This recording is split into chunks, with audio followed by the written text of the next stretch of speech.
कि गैस के दाम भी वही हैं, पेट्रोल के दाम भी वही हैं, महंगाई भी नियंत्रण में। आप लोग मतलब कि आप जैसे लोग ये सब बातें फैला रहे हैं, अफवाहें फैला रहे हैं। जितनी प्रॉमिसेस इन्होंने की हैं वो सब बैकफुट में गए। तो ये इनको आदत है लाइन में लगाने की, लोगों को शॉक देने की और फिर ये समझने की कि क्या हम इनको कंट्रोल कर सकते हैं। ग्राउंड रियलिटी जो नीचे है वो ये है कि गैस के दाम बढ़ने से एक तो छोटे छोटे काम धंधे जिनको MSMEs कहते हैं, ये उससे भी माइक्रो यूनिट्स हैं जिनका गैस से काम होता है, वो बंद हुई हैं। छोटे रेस्टोरेंट्स, ढाबे, जो हॉकर वेंडर वो छोटा सा एक सिलेंडर लगा के करते हैं, वो काम बंद किए हैं। मज़दूर गांवों की तरफ वापस जाने लगा है। अब इनको नहीं दिखाई देता है तो ये जाने गांव जा रहा है वो जिसका काम था वो, और जिसने काम पे आगे किसी को रखा था, वो सभी इफ़ेक्ट हो रहे हैं। बड़े बड़े होटल, बड़े बड़े रेस्टोरेंट्स, 5 स्टार्स, बड़ी इंडस्ट्री तो सिलेंडरों पे नहीं चलती है ना, उनकी तो गैस पाइपलाइन है। तो ये इम्पैक्ट किस पे आया है? इन लोगों पे आया है। हम देखते हैं कि अखबार में एक तरफ सरकार का बयान लगा होता है, दूसरी तरफ लंबी लाइनों की तस्वीर लगी होती है। तो वो लंबी लाइनों की तस्वीर यूं ही लोगों का दिमाग खराब है कि काम धंधा बंद करके लाइन में लग जाएंगे। अभी ये डीजल और गैस के दाम जो है, CNG के दाम या डीजल के या पेट्रोल के, इन्होंने सिर्फ स्टेट इलेक्शंस तक रोके हुए हैं। मैं आज आपको कह रही हूँ, और जो मैं कह रही हूँ इलेक्शंस ख़त्म होने के बाद आप देख लीजिएगा, इन सब चीज़ों के दाम बढ़ेंगे। जो प्रेशर गांवों के ऊपर पड़ेगा माइग्रेंट वर्कर्स का, वो आप समझ सकते हैं। और ये मनरेगा को पहले ही ख़त्म कर चुके हैं, उस मनरेगा को भी इन्होंने ख़त्म किया। अब गांव पे प्रेशर बढ़ेगा, इकोनॉमी पहले ही गांव की बुरी हुई पड़ी है, किसान परेशान है, आर्थिक संकट भयावह होने वाला है और हर चीज़ के दाम बढ़ेंगे। लोगों को डिग्निटी चाहिए, इज्जत चाहिए, रेगुलरिटी चाहिए। 5 साल के बाद कुछ पैसा फेंक के वोट नहीं चाहिए। ये गवर्नमेंट कोई स्टेप उठाने के लिए तैयार नहीं है। इस गवर्नमेंट ने दांव भी बहुत गलत खेला कि युद्ध शुरू होने से 3 दिन पहले आप इजराइल में होते हैं और आप चले आते हैं तो 36 घंटे के बाद युद्ध शुरू हो जाता है। आप क्यों सडनली गए? तो क्या एलिबाई क्रिएट किया इजराइल गवर्नमेंट ने कि इंडिया उनके साथ खड़ा है? दोस्तों, तकरीबन 1 महीने से ज़्यादा हो गया है युद्ध का, और बार बार अब हम जो सड़कों से जो रिपोर्ट कर रहे हैं, जो हमारे पास खबरें आ रही हैं, अभी हमने मुंबई में डिब्बे वालों से बात की थी, वो सब बता रहे हैं कि किल्लत है, ज़िंदगी परेशानी क्या बनती जा रही है। लेकिन जब लोग मेन स्ट्रीम मीडिया देखते हैं, जब सरकार के लोगों का बयान आता है, तो कहा जाता है कि सब कुछ सही है, कुछ भी गलत नहीं है और सरकार ने सब कुछ बहुत अच्छे से नियंत्रण और मैनेज कर रखा है। अब ये सरकार ने क्या मैनेज कर रखा है, कैसे नियंत्रण कर रखा है, इसको समझने के लिए हमारे साथ अमरजीत कौर जी हैं। मैम, गवर्नमेंट की तरफ से आ रहा है कि देखिए, हमने इतना होने के बाद भी आपके गैस के दाम भी वही हैं, पेट्रोल के दाम भी वही हैं, महंगाई भी नियंत्रण में। आप लोग मतलब कि आप जैसे लोग ये सब बातें फैला रहे हैं, अफवाहें फैला रहे हैं। देखिए, अगर कबूतर ने आंखें बंद कर ली हैं कि बिल्ली मौसी तो मुझे देख नहीं रही, मेरे पे अटैक नहीं होगा, तो उनकी समझ है। ग्राउंड रियलिटी जो नीचे है वो ये है कि गैस के दाम बढ़ने से एक तो छोटे छोटे काम धंधे जिनको MSMEs कहते हैं, ये उससे भी माइक्रो यूनिट्स हैं जिनका गैस से काम होता है, वो बंद हुई हैं। छोटे रेस्टोरेंट्स, ढाबे, जो हॉकर वेंडर वो छोटा सा एक सिलेंडर लगा के करते हैं, वो काम बंद किए हैं। मज़दूर गांवों की तरफ वापस जाने लगा है। अब इनको नहीं दिखाई देता है तो ये जाने। इसी के साथ साथ जो गांव जा रहा है वो जिसका काम था वो, और जिसने काम पे आगे किसी को रखा था, वो सभी इफ़ेक्ट हो रहे हैं। तो गैस की भी प्रॉब्लम हुई है, क्योंकि कमर्शियल गैस तो गवर्नमेंट मना नहीं कर रही ना, 3 बार बढ़ाया है इस 1 महीने में। मेरे ख्याल 310 रुपये से ऊपर हो गया है जो बढ़ा है। तो वो वाला सिलेंडर कमर्शियल लेवल का जो इन्होंने बढ़ाया है, वो कौन लेता है? बड़े बड़े होटल, बड़े बड़े रेस्टोरेंट्स, 5 स्टार्स, बड़ी इंडस्ट्री तो सिलेंडरों पे नहीं चलती है ना, उनकी तो गैस पाइपलाइन है। तो ये इम्पैक्ट किस पे आया है? इन लोगों पे आया है, और लंबी कतारें लगी हैं जैसा आप कह रहे हैं। हम देखते हैं कि अखबार में एक तरफ सरकार का बयान लगा होता है, दूसरी तरफ लंबी लाइनों की तस्वीर लगी होती है। तो वो लंबी लाइनों की तस्वीर, यूं ही लोगों का दिमाग खराब है कि काम धंधा बंद करके लाइन में लग जाएंगे। अब ये जो दाम बढ़ रहे हैं, इन दामों के बढ़ने से ओवरऑल जो इम्पैक्ट होगा, अभी ये डीज़ल और गैस के दाम जो है, सीएनजी के दाम या डीज़ल के या पेट्रोल के, इन्होंने सिर्फ स्टेट इलेक्शंस तक रोके हुए हैं। ये इसको अपशूट करेंगे। कायदे से ये कम करने चाहिए थे, क्योंकि दुनिया में क्रैश हुआ है। क्रूड ऑयल जो है जिससे हम बनाते हैं फाइनल प्रोडक्ट, वो क्रैश हुआ है। तो जब वो इतना भयंकर तरीके से क्रैश हुआ है, तो ये तो दाम तो उल्टा कम करने चाहिए थे लोगों को रिलीफ देने के लिए, वो नहीं किया है। और जो सो कॉल्ड कहा कि हमने इस चीज़ में 2 रुपये कम किए, 5 रुपये किए, उसका आम कॉमन मैन से कोई लेना देना नहीं है। पर ये इलेक्शंस ख़त्म होते ही मैं आज आपको कह रही हूँ, और जो मैं कह रही हूँ इलेक्शंस ख़त्म होने के बाद आप देख लीजिएगा, इन सब चीज़ों के दाम बढ़ेंगे। और इन सब चीज़ों के दाम बढ़ने का मतलब है कोई भी चीज़ ऐसी नहीं होगी, क्योंकि सब कुछ ट्रांसपोर्ट होता है। एक जगह पे बनता है, दूसरी जगह ट्रांसपोर्ट होता है, वहाँ से तीसरी जगह होता है, कई सप्लाई चेन बनी हुई है।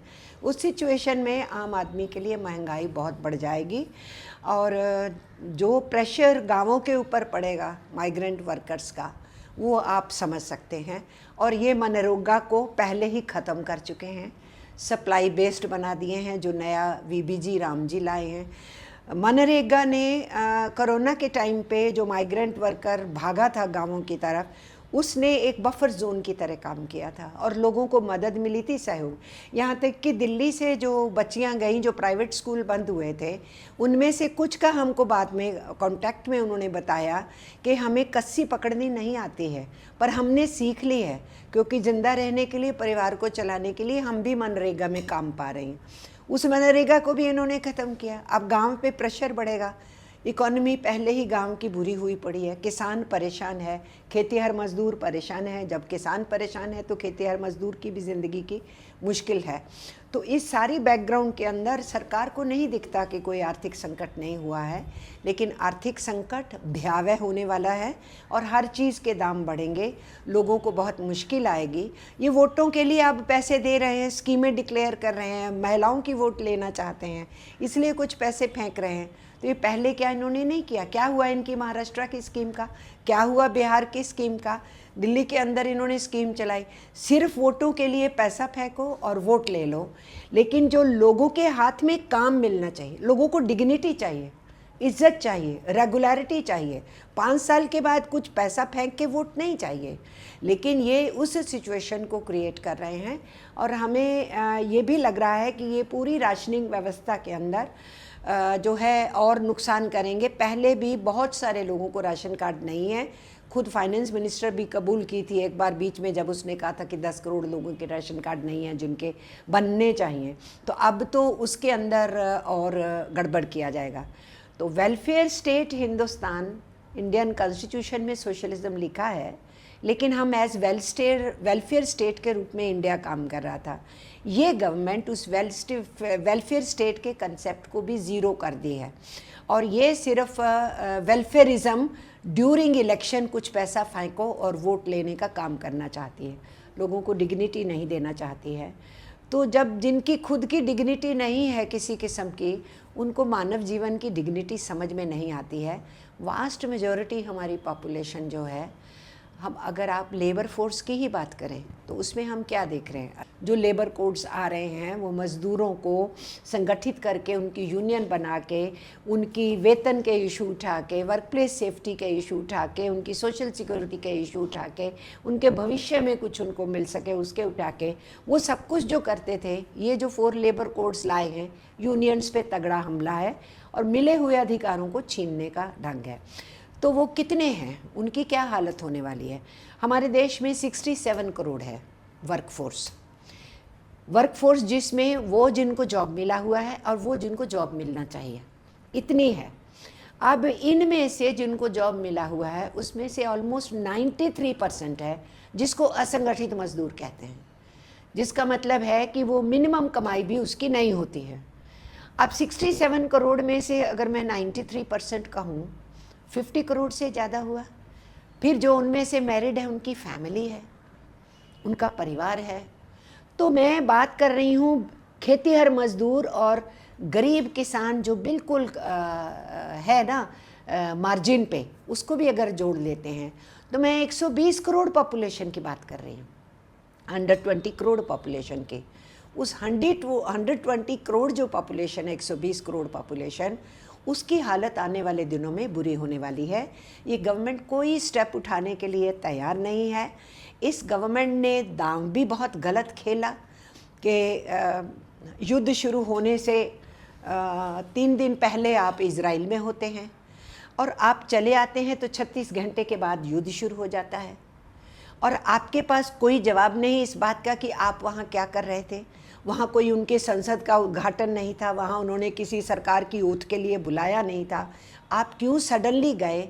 तो क्या एलिबाई क्रिएट किया इज़राइल गवर्नमेंट ने कि इंडिया उनके साथ खड़ा है, और इन्होंने बिहेव भी वैसे किया। आप जीसीसी कंट्रीज़ के साथ मिलके तो ईरान को कंडेम करते हो, लेकिन इज़राइल और अमेरिका ने हमला किया ईरान के ऊपर, उसकी आप बात नहीं करते हो। एक देश के चीफ को मार दिया जाए, आप उस पर अफसोस नहीं करते हो। उस देश की बच्चियों के स्कूल पे हमला किया जाए और बच्चियां मर जाए, आपको कोई अफसोस नहीं है। और ट्रंप कहता है कि ये कम्बैट वार थी। ये कम्बैट तो होती है अगर किसी ने वार किया है तो उसके जवाब में आप दें। आपकी तो वार्ता चल रही थी, और आखिरी जो उनकी वार्ता थी जो 4 दिन पहले ही अभी कंक्लूड हुई थी, उसमें कहा गया था 2-3 और वार्ताओं के बाद सब कुछ ठीक से निकल आने वाला है। यही स्टेटमेंट अमेरिकन पर्सन की थी, यही स्टेटमेंट ईरान की तरफ से थी, यही स्टेटमेंट मीडिएटर्स की थी। तो फिर ये अचानक क्या हो गया? दैट मीन्स की प्रिपरेशन तो हम लोगों को लग ही रहा था, 1 महीना पहले से चल रही है। जब ये पूरी दुनिया को विदित है कि वो तैयारी कर रहे हैं, हमला कर सकते हैं, ऐसे में इनको क्यों जाना चाहिए था वहाँ पर? आप जिन बॉडीज़ के अंदर है उसमें तो आप जा नहीं रहे, ब्रिक्स के ने अंदर नहीं जा रहे हैं, और कई बॉडीज़ हैं उसमें, उसको आप अवॉइड कर रहे हैं, जा नहीं रहे, और आप अचानक इज़राइल चले जाते हैं। आप आते हैं तो युद्ध शुरू हो जाता है। और फिर एक बार भी आप इस आक्रमण पे अपना अफसोस जाहिर नहीं करते हैं। और उसके बाद तो हमारी और भी बेइज्जती करा दी इस गवर्नमेंट ने। एक तो मानने को तैयार नहीं कि संकट है दुनिया में, मानने को तैयार नहीं कि हमारे भी तेल, गैस, पेट्रोल, डीजल सब पे असर पड़ने वाला है, और दूसरा ये मानने को तैयार नहीं कि ईरान के साथ रिश्ते ख़राब कर लिए हैं इन्होंने। ईरान का हमारा हज़ारों वर्षों का रिश्ता है, और ईरान हमेशा हिंदुस्तान के साथ खड़ा रहा। इवन इंडो पाक सिचुएशंस में भी ईरान हमारा साथ देता रहा, यूनाइटेड नेशंस में भी ईरान हमारा साथ देता रहा। तो आपने उस ईरान देश के साथ एकजुटता भी नहीं दिखाई। उसके बावजूद भी जब आपने बात की तो उन्होंने कहा कि ठीक है, हम यहाँ जो आपके जहाज़ हैं उनको रिलीज़ करेंगे, लेकिन इशू टू इशू होगा, क्योंकि वो भी कौन से जहाज़ रिलीज़ करेंगे, कौन सा माल आएगा। रशिया से जो हम ले रहे थे तेल, उसकी बहुत सी कंसाइनमेंट्स रुकी हुई थी, और ट्रंप का हुक्म हुआ कि आप रूस से तेल नहीं ले सकते, और बंद कर दिया गया। और इस वार के दौरान ट्रंप का हुआ मेहरबानी, उन्होंने कहा कि आप महीना भर रूस वाला अपना तेल ले लीजिए, लेकिन जो कंसाइनमेंट रास्ते में है उसको ले लीजिए। उसी की बातचीत हुई है। ये तो वो है जो ख़रीदा हुआ था ऑलरेडी, उसी की बातचीत हुई है, उसको आना है। लेकिन फर्दर जो लाने की बात थी वो तो कहीं से नहीं है। ईरान से जो हम तेल लेते थे उस पे हमें कुछ एडवांस नहीं देना होता था, और वो क्रूड ऑयल लेने के बाद यहाँ उससे फाइनल प्रोडक्ट बनाने के बाद जो हमारी कमाई होती थी, उस कमाई में से फिर हम उनको पे करते थे। और वो भी किस में करते थे? अपनी करेंसी में पे करते थे, या वो एक्सचेंज में कुछ ले लेते थे। हमें इंश्योरेंस का भी पैसा नहीं देना पड़ता था। रशिया में अलग सिस्टम था, वहाँ भी हमें रुपी ट्रांजैक्शन अलाउड था। तो ईरान से पहले बंद कराया, ट्रंप ने बंद करवाया, और हिंदुस्तान की सरकार ने माना। फिर रूस से बंद करवाया, और फिर ट्रंप ने क्या कहा, आप हमसे ले लो और वेनेजुएला से ले लो। यानी जितने दिन में आपको यहाँ से हरमुज़ के रास्ते से तेल मिल रहा है, उससे 5 गुना ज़्यादा दिनों में आपके पास तेल आएगा, इससे कहीं ज़्यादा कॉस्ट में आएगा, इंश्योरेंस कॉस्ट लगेगी। तो ये नरेंद्र मोदी की जेब से जाना है पैसा क्या, या अमित शाह की जेब से जाना है, या निर्मला सीतारामन की जेब से जाना है? इनकी जेब से पैसा नहीं जाना। जनता से जो आपने पैसा लिया है, जो टैक्स बना है, उसी टैक्स से खर्च होना है। तो आप इतना एक्सपेंसिव ये सारा फ्यूल एनर्जी आप लाएंगे क्योंकि आपको प्रो ट्रम्प रहना है, प्रो अमेरिकन पॉलिसी करनी है, आपको प्रो इजराइल पॉलिसीज़ करनी है, इसलिए आप देश की जनता को निचोड़ेंगे। इसलिए हम समझते हैं कि ये गवर्नमेंट जो है पूरी की पूरी, क्या कहना चाहिए, बिल्कुल इनको कोई संवेदना नहीं है किसी किस्म की, आम आवाम से कोई लेना देना नहीं है। हमारे किसान का बहुत नुकसान होगा, डीजल अगर महंगा हो जाएगा उसके लिए तो मुसीबत ही पड़ जाएगी। ऑलरेडी जब ये इलेक्ट्रिसिटी को प्राइवेटाइज करने की बात कर रहे हैं, उसके अंदर उसके लिए संकट खड़ा होने वाला है भयंकर तरीके से। और जिस ट्रेड डील की ये बात कर रहे थे और कह रहे थे कि नहीं जी हमने तो वो 25% कह रहे थे, हमने तो 18% ला दिया, झूठ पे झूठ बोलते हैं। हमारे जितना माल जाता था अमेरिका में 3 से 4% टैक्स लगता था उसके ऊपर, यानी एक्सपोर्ट ड्यूटी जो हमें देनी पड़ती थी। अब उसी 3-4% को बढ़ा के आपने 6 गुना कर दिया, 18% कर दिया। आप जो उसने डिक्लेयर किया था 25%, उसको कह रहे हो कि हमने कम करा दिया 18। आप ये नहीं बता रहे हो कि हमारा अमेरिका के साथ ट्रेड 3 to 4% हम एक्सपोर्ट ड्यूटी देते थे, और अमेरिका से जो यहाँ माल आता था उसमें अलग अलग आइटम्स पे हम ड्यूटी देते थे, जो इम्पोर्ट ड्यूटी यहाँ आती है। लेकिन उसके साथ साथ इम्पोर्ट ड्यूटी जो उन पे लगती थी उसमें जो है लगता था बकायदा 10%, 15%, 20% लगता था। अब आप ज़ीरो कर रहे हैं, और हमारा जो इम्पोर्ट आता है उसमें से हमारा जो सेक्टर हमारे लिए सेफ था वो हमारा मिल्क प्रोडक्ट्स थी, हमारी एनिमल हस्बेंड्री का किसान था, और खेती की बहुत सी आइटम्स थी जो हम दूसरे देशों से नहीं यहाँ लाएंगे। ये किसान की प्रोटेक्शन के लिए और एनिमल हस्बेंड्री की प्रोटेक्शन के लिए था। अब आप ज़ीरो कर रहे हैं, और अमेरिका की गवर्नमेंट के लोग बोल रहे हैं कि हमारे लिए खेती खोल दिया है इन्होंने, मिल्क प्रोडक्ट्स खोल दी हैं, और इंडियन गवर्नमेंट उस पर खामोश है। तो ऑलरेडी उस ट्रेड टैरिफ के मामले में लेके, और अगर ट्रेड डील होती है उसमें हम पिटने वाले हैं, ऊपर से ये फ्यूल के रेट्स बढ़ जाएंगे, उसमें हम पिटेंगे। तो ये ले दे के हिंदुस्तान को कई बरसों पीछे हमारी इकोनॉमी को फेंकने वाले हैं। इनकी क्या हम बात करेंगे, ये कहते रहे इनको सब सब्ज़बाग दिखता है, सावन के अंधे को हरा हरा दिखता है, तो इनको हरा हरा दिखता रहे। हम तो नीचे ज़मीन पे हैं, हम देख रहे हैं कि लोगों में त्राही त्राही पहले ही शुरू हो चुकी है। पर मैम वो माननीय प्रधानमंत्री कहते हैं कि भाई थोड़ा सा तकलीफ़ सहन कर लो कोरोना काल की तरह का, बाकी सब कुछ तो हमने सही कर ही दिया है। और हम लोग इसलिए नहीं बोले क्योंकि मिडिल ईस्ट, ईरान में सब जगह भारतीय थे, उनकी सुरक्षा भी हमारी जिम्मेदारी थी, और आप लोग फिर उसका ही गलत तरीके से प्रचार कर रहे हैं। देखिए, गल्फ़ के अंदर 1 करोड़ से ज़्यादा है मिडल ईस्ट में हिंदुस्तानी। ये बता दें कि इन्होंने क्या किया है उनके लिए, जो मरे हैं उनके लिए क्या किया है, जो वहाँ फंसे हैं उनके लिए क्या किया है, जो आना चाहते हैं उनके लिए क्या किया है। दूसरे लोग तो नहीं इस बात को देख रहे।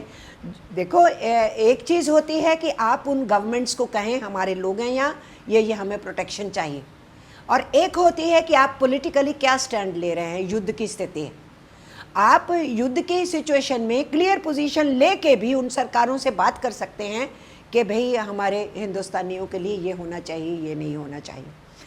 बाकी अगर वो कहते हैं सब कुछ ठीक कर दिया है, तो कौन सी चीज़ ठीक कर दी है? 15 लाख दे दिए थे क्या लोगों को? 2 करोड़ रोज़गार हर साल पैदा कर दिए थे क्या? कौन सी चीज़ इन्होंने दे दी है? जितनी प्रॉमिसेस इन्होंने की हैं वो सब बैकफुट में गए। लाइन में लगने की क्या बात है? इनको आदत है लाइन में लगवाने की। नोटबंदी सोचे समझे रात के 8 बजे घोषणा की थी, लोग लाइनों में लगे। जिनकी बेटियों की शादियां थी उनमें से कुछ बच्चियों ने सुसाइड की, कुछ माँ बाप ने सुसाइड की।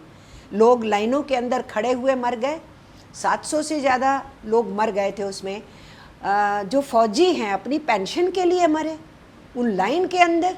और इन्होंने जब क्रिटिसिज्म होना शुरू हुआ, बोले थे 50 दिन मुझे दे दो। जब क्रिटिसिज्म होना शुरू हुआ कि ये सब क्या चल रहा है, इसकी इस तरीके से क्या ज़रूरत थी। हमेशा नोटबंदी का मतलब होता है कि आप 6 महीने का बफर टाइम देते हैं, आप अनाउंस करते हैं कि इस जो नोट है इस नॉमिनेशन डिनोमिनेशन के यहाँ तक के और इस सीरीज़ वाले ख़त्म होने वाले हैं, 6 महीने का टाइम दिया जाता है, आप बैंकों में जाके जमा कराइए। इन्होंने तो रात को 8 बजे अनाउंस किया कि सुबह जो डोमेस्टिक वर्कर है वो भी अपने बच्चे के लिए दूध ना खरीदे, मिडिल क्लास की तो बात छोड़िए। तो ये इनको आदत है लाइन में लगाने की, लोगों को शॉक देने की और फिर ये समझने की कि क्या हम इनको कंट्रोल कर सकते हैं। ये इन्होंने नोटबंदी के टाइम पे जब किया था, हमारी 3 करोड़ इंडस्ट्री बंद हुई थी MSME, और उसके अंदर हमारे करोड़ों लोग बेरोजगार हो गए थे। उसकी ये बात नहीं करेंगे, उसकी भरपाई तो आज तक नहीं हो पाई। MSMEs आज भी नहीं सुधरे। इनको आदत है, अचानक इन्होंने GST लागू किया, उस GST से हमारा छोटा सेक्टर फिर से पिटा। और आपने GST जिस ढंग से लगाया है और उसका जो शेयर जाना चाहिए स्टेट्स को, आज तक स्टेट्स रोती हैं कि हमारे को हमारा शेयर नहीं मिलता है समय पे। पूरे देश की इकोनॉमी को 1 nation 1 leader 1 language 1 religion 1 tax 1 ये 1 1 1 और 1 इलेक्शन, ये क्या करना चाहते हैं? जब विभिन्नता में ही खूबसूरती है तो वो रिलीजन हो, कल्चर हो, लैंग्वेजेस हो, हमारे रहन सहन हो, हमारे पहरावे हो, उस सब चीज़ में आता है वो। तो ये 1 1 1 क्या होता है? ये फांसीवादी सोच है, ये नाजीवादी सोच है, ये डिक्टेटरशिप की सोच है। लोगों को लाइन में लगाओ, उनको बर्बाद करो और फिर कहो हम तुम्हारे सेवियर्स हैं। तो नोटबंदी किया, फिर GST लगाया, और उसके बाद कोरोना टाइम में एक छोटा सा बांग्लादेश है, उस बांग्लादेश की गवर्नमेंट ने 4 दिन दिए थे। आप ये उसका रकबा आप समझते हैं कितना है? 4 दिन दिए कि जो जो जहाँ फंसा है अपने घर जाना चाहता है चले जाओ, इसके बाद हम लॉकडाउन करने वाले हैं। हिंदुस्तान कितना बड़ा है, हैं? कितनी आबादी है। हमारे विद्यार्थी गए होते हैं, हमारे पिलग्रिमेज गए होते हैं, हमारे बीमारी के लिए लोग अलग अलग राज्यों में इलाज के लिए गए होते हैं, और हमारे मजदूर होते हैं। केवल मजदूर ही नहीं थे, ये नागरिक भी थे सारे। और आप अचानक नोटबंदी वो लॉकडाउन करते हैं, लेकिन उससे पहले टेस्टिंग करते हैं। ये गवर्नमेंट बहुत ख़तरनाक तरीके अख्तियार करती है। इन्होंने सबसे तालियां बजवाई, सबसे थालियां खड़कवाई, सबसे कोरोना भाग जा ट्यूब दिखाई। ये सब क्या तमाशा है? साइंटिफिक एज के अंदर वो कोई जानवर है तुम्हारी ताली के शोर से और थाली के शोर से भाग जाएगा? लेकिन इन्होंने टेस्टिंग किया कि हम लोगों को नारा दें, लोग क्या करते हैं, और छतों पे लोग खड़े हो गए। तो इनको समझ में आया ये भेड़े हैं, हम भेड़ों को भेड़ों की तरह इस्तेमाल कर सकते हैं। बिना टाइम दिए आप रात को लॉकडाउन घोषित करते हैं।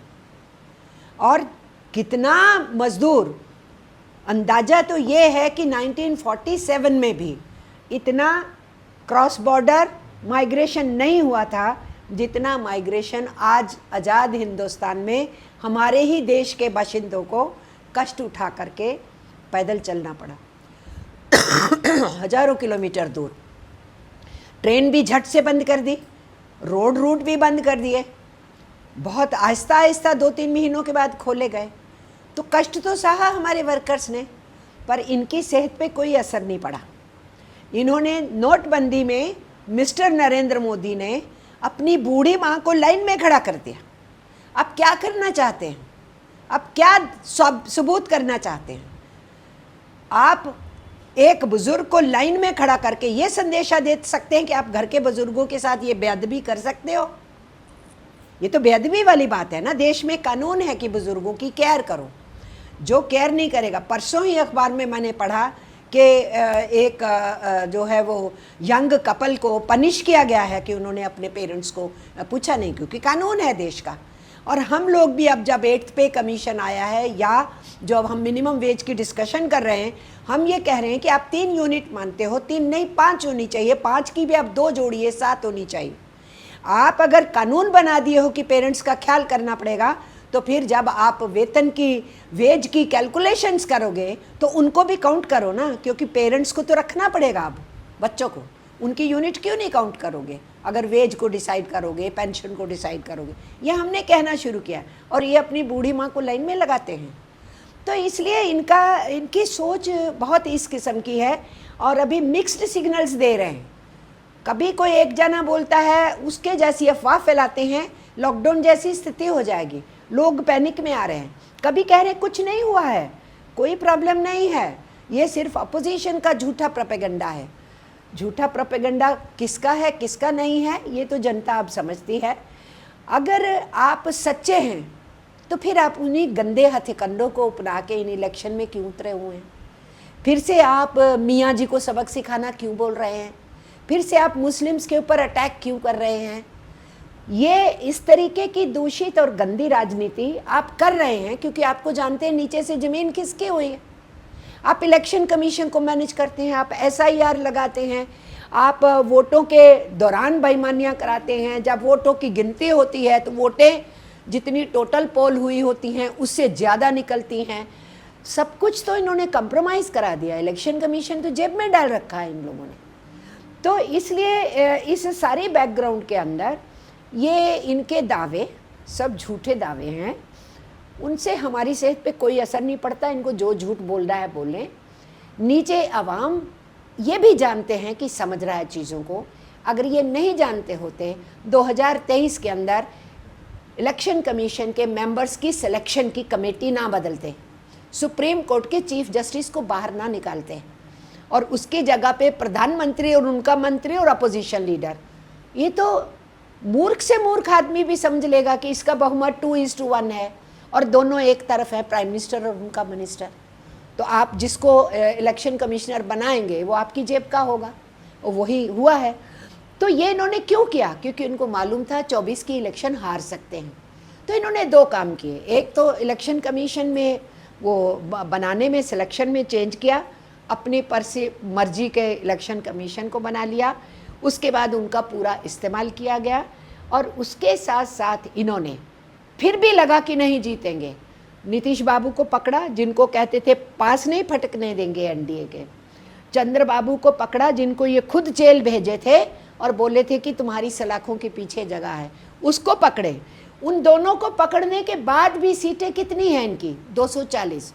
और सारे जो फिजियोलॉजिस्ट हैं, जो फिजियोलॉजी को देखते हैं, उन सबका मानना है कि इनकी तो 200 से भी कम सीटें रहने वाली थी। चलो सब साम दंड भेद से और अलाइज की वजह से वोटें मिलने के चलते 240 आ गई। अलाइज के साथ मुश्किल से ये उस आंकड़े को 272 को पार कर पाए और सरकार बनी। ये हारी हुई गवर्नमेंट है, दे नो इट, जमीन नीचे से खिसकी हुई है। इसलिए अपना हथकंडा जो पोलराइजेशन का और जहर फैलाने का ये कर रहे हैं और इंडियन कॉन्स्टिट्यूशन को बहुत तेज़ी से ये बदल रहे हैं। इंडियन कॉन्स्टिट्यूशन में फुल स्टॉप कॉमा चेंज किए बिना, कॉन्स्टिट्यूशन के अगेंस्ट जो सब कुछ है वो लॉज ला के ये कर रहे हैं। अब 4 लेबर कोड्स में से फंडामेंटल राइट्स का जो पूरा का पूरा चैप्टर है उसके खिलाफ है 4 लेबर कोड्स, पर ये इस जरिए से मजदूर को पीट रहे हैं, कॉन्स्टिट्यूशन को एक साइड में रख के। अभी CAPF का आने वाला है, उसके बेसिस के ऊपर भी ये कॉन्स्टिट्यूशन को पीटेंगे। अभी इन्होंने ट्रांसजेंडर का जो 2019 में कानून आया था उसमें जो चेंज लाए हैं, हम तो 2019 वाले से भी पूरे सेटिस्फाइड नहीं थे, लेकिन वो बहस के बाद बन गया। फिर उसमें जो चेंज लाए हैं वो इंडियन कॉन्स्टिट्यूशन की भावना के बिल्कुल खिलाफ है। तो ये बेसिकली इंडियन कॉन्स्टिट्यूशन को नहीं मानते हैं। इन्होंने जो लेबर पॉलिसी लाया है उसमें स्मृतियाँ जो है कोर्ट की हैं, उनका क्या लेना देना है मॉडर्न लेबर कोड से या मॉडर्न लेबर लॉ से, वो कोर्ट की हैं। तो चाहते क्या हैं आप गुलाम बनाना चाहते हैं इस देश के लोगों को, यहाँ की गुलामी की मानसिकता चाहते हैं, इसलिए आप नई एजुकेशन पॉलिसी थोपते हैं। इसलिए उसके अंदर लगातार अपनी यूनिवर्सिटियों के अंदर सिलेबस और करिकुलम चेंज करा रहे हैं, NCERT के सिलेबस चेंज करा रहे हैं। उसके साथ साथ तो भी आपको लगता है कि इन यूनिवर्सिटियों में आम आदमी का बच्चा पढ़ सकता है, तो आप फॉरेन यूनिवर्सिटीज़ का बिल ले आए और अपनी यूनिवर्सिटीज़ को फ्रीज़ करने के लिए, कॉलेजेस को फ्रीज़ करने के लिए आप UGC के जो उनको ग्रांट है वो घटा रहे हैं। आप यूनिवर्सिटियों को कह रहे हैं अपने आप पैसा रेज़ कीजिए और अपनी यूनिवर्सिटी चलानी है चलाइए, कॉलेज चलाइए। तो ये सब क्या है? इस देश की 80% 90% जनता के लिए ना अच्छी पढ़ाई हो, ना अच्छा इलाज हो, क्योंकि वहाँ भी निजीकरण का चल रहा है मामला, बजट घटाए जा रहे हैं हेल्थ पे, और फिर जो वेलफेयर सर्विसेज जनता को देनी है उनको भी आप अपनी सत्ता से जिम्मेदारी से हटा के निजीकरण कर रहे हैं। पब्लिक सेक्टर को तो निजीकरण में पहले ही डाल रखा है, पब्लिक सर्विसेज को निजीकरण चाहते हैं। ले दे के इस देश को ये कुछ चंद मुट्ठी भर कॉरपोरेट घरानों की मर्जी पे चलाना चाहते हैं। और पहले हम कहा करते थे कि ये सरकारें कॉरपोरेट घरानों की इन्फ्लुएंस में आती हैं, लेकिन अब हम कह रहे हैं कि कॉरपोरेट घराने सरकार को चला रहे हैं, और नरेंद्र मोदी तो पक्का ही ऐसा इंतज़ाम करने वाले हैं। इसलिए अंबानी में से भी एक भाई को पकड़ लिया, मुकेश अंबानी को, और इधर से अडानी इनका सबसे ही प्रिय मित्र है, और उधर से मुकेश और अनिल की लड़ाई के बीच में अनिल पिट रहा है, तो लगातार पिट रहा है। तो भाई उसी अनिल अंबानी को रफाले की डील क्यों दिलाई थी आपने उस विजिट में आप गए और अनिल अंबानी को लेके गए, हमारे पब्लिक सेक्टर को नहीं लेके गए जिसके पास हुनर था, टेक्नोलॉजी थी। आप रफाले डील पहली सरकार की हुई को कैंसिल करा के इनको देने के लिए 12 दिन पहले इनकी रजिस्ट्रेशन कराते हैं और फिर वहाँ पर इनसे डील करवाते हैं। वापस आने के बाद मालूम पड़ता है कि उनके पास तो पैसे ही नहीं है, आप पैसे भी इनको दिलवाते हैं उसको करने के लिए, और दोनों भाइयों की लड़ाई होती है तो फिर आप साइड लेते हैं, आप मुकेश के साथ खड़े हो जाते हैं। उसके बाद से लगातार अनिल अंबानी की पिटाई चल रही। बिजनेसमैन गलतियां करते हैं तो आप गलती किसकी कब पकड़नी है, कब किसी को धरपकड़ करनी है और उसको घसीटना है, ये तो सत्ता फैसला करेगी ना। इसी तरीके से अपोजिशन पार्टीज़ के अंदर जिनका कहीं भी छोटा मोटा कसूर है, कोई फाइल है, उसको पकड़ते हैं। वहाँ हो तो तुम बड़े करप्ट हो, इधर आ जाओगे हमारी वाशिंग मशीन में धुल जाओगे, तुम हमारे यहाँ हो तो आदर सम्मान होगा। ये सारा डर्ट गंदगी जो है इस देश में चलाई जा रही है। इसलिए अच्छा कुछ नहीं किया है इन्होंने, बुरा भी इतना ज़्यादा किया है कि इससे ज़्यादा कोई आके बुरा करेगा तो ही कहेगा शायद नरेंद्र मोदी की सरकार इससे बेहतर थी, पर मुझे नहीं लगता कि इनसे ज़्यादा कोई बुरा कर सकता है जो इन्होंने किया है। बस चलते चलते इलेक्शन तक के बाद कुछ और हालात, असली हालात नज़र आएंगे? बिल्कुल आएंगे हालात। जो नीचे है आम आदमी स्टैंड ले रहा है, अब ये छुपाने की जितनी मर्जी कोशिश करें, और अब जो पूरी दुनिया में परिवर्तन आने वाला है उसका इम्पैक्ट पड़ेगा इंडिया पे। पूरी दुनिया के अंदर युद्ध के खिलाफ जो माहौल खड़ा हुआ और यहाँ की सरकार ने कोशिश किया यहाँ पर उसको ना किया जाए। पैलेस्टीनियंस के फेवर में जुलूस लेके निकलते थे, इनकी पुलिस करने नहीं देती थी, कईयों को अरेस्ट किया जाता था, हैरास किया इन्होंने, इजराइल के साथ खड़े दिखे। आज उस इजराइल की पूरी दुनिया के पैमाने पे जो फजीहत हो रही है, इसके साथ साथ यूरोप के अंदर जो जनता सड़कों के ऊपर आई है, उसने यूरोप की सरकारों को मजबूर किया है कि इस युद्ध में नहीं घुसे। इसीलिए यूरोप की कोई कंट्री ट्रंप के साथ नहीं खड़ी हुई। और आज सुबह जो 6:30 बजे ट्रंप भाषण कर रहे थे, जो रिलीज़ हुआ और हमने देखा, उस भाषण के अंदर उन्होंने कहा मैं नाटो के साथ नहीं हूँ, भारत धमकियाँ दे रहे हैं। उन्हीं नाटो कंट्रीज़ की पीठ पे हाथ रख के ज़ेलेंस्की के साथ रशिया और यूक्रेन की जो लड़ाई चल रही है, वो रशिया और ज़ेलेंस्की की लड़ाई नहीं है, वो रशिया और नाटो देशों की, अमेरिका की बैकिंग से लड़ाई है। तो इसके अंदर जो पूरी दुनिया के अंदर जो 80 लाख के करीब अमेरिकी सिटीजन्स उतर के आ गए सड़क के ऊपर कि ट्रंप को इस तरीके की स्टेटमेंट्स देनी पड़ रही है कि हम वहाँ से निकलना चाहते हैं युद्ध से, वहाँ की आवाम ने खड़ा किया है। और जो समझते थे कि 3-4 दिन में ईरान कुचला जाएगा, वो ईरान लड़ना चाह रहा है इज़्ज़त के लिए कि आप सीज़ फायर भी करो तो ये कह के करो कि आगे से हमला नहीं करोगे, ये बात करो। और जब तुमने हमारी न्यूक्लियर कैपेबिलिटी को तबाह कर दिया, खुद क्लेम करते हो, तो फिर तुम्हारे पास एक्सक्यूज़ क्या है? तुम क्यों यूनिवर्सिटियों पे भी हमले कर रहे हो, क्यों पानी पीने वाले सैलिनेशन वाले प्लांट्स पे हमले कर रहे हो, क्यों तुम गैस और तेल को बनाने वाले प्लांट्स पे हमले कर रहे हो? तो ईरान डटा है, ईरान ने दिखा दिया है और वियतनाम को याद करा दिया है। मुझे याद है मैं स्कूल की बच्ची थी जब वियतनाम के उन छोटे छोटे कद के लोगों ने अमेरिका से टक्कर लेनी शुरू की थी। और मैं कॉलेज में आ गई थी जब अमेरिका वियतनाम को छोड़ के भागा था। 30 साल लड़ा उन वियतनामियों ने और अमेरिका को वहाँ से भागना पड़ा, और ईरान ने वियतनाम को याद करा दिया। आज ईरान को जब तुमने 40 साल तक आइसोलेशन में रखा है, उन पे सैंक्शन लगा के रखी, तो 40 साल के अंदर कोई मुल्क अपने यहाँ बहुत सी चीज़ें ईजाद करेगा ना, तो उन्होंने करी ना। जब हमारे देश पे अमेरिका और वेस्टर्न कंट्रीज़ का प्रेशर था तुम्हें कुछ नहीं देंगे, तो हमारे यहाँ होमी बाबा आए ना, हमारे यहाँ साइंटिस्ट निकले, हमारे जो स्पेस प्रोजेक्ट्स हैं हमारी इंडिजिनस है, हमने किसी से नहीं लिए। हमारी एटॉमिक एनर्जी हमारी इंडिजिनस है, हमारे बहुत सारी चीज़ें, हमारे पब्लिक सेक्टर सोवियत यूनियन की हेल्प से हमें मिले, लेकिन उन्होंने टेक्नोलॉजी ट्रांसफ़र की और वो वापस गए। लेकिन हमारी साइंस और टेक्नोलॉजी, हमारे एटॉमिक एनर्जी, हमारी स्पेस साइंस हमारी अपनी है। नरेंद्र मोदी बताए किसकी है, अपनी है हमारी, और ये उसको प्राइवेटाइज कर रहे हैं।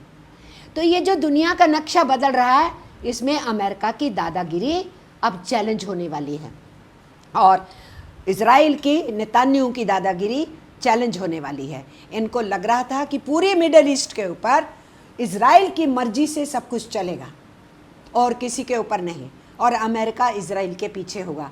वो अब जब चेंज हो रहा है, तो यहाँ हिंदुस्तान के अंदर जो हमारी परंपरा थी वो फिर से जनता उभारेगी कि हम हमेशा शांति चाहते रहें, हम युद्धों को नहीं मानते रहें, हम गुट निरपेक्ष आंदोलनों के साथ खड़े रहें। हम किसी भी देश की आज़ादी को, कोई भी दूसरा मुल्क चाहे हमारा दोस्त ही हो, किसी देश की आज़ादी के ऊपर हमला बोलेगा तो हम बेबाक, हमारी नॉन अलाइंड लाइन है, हम उसको बोलेंगे।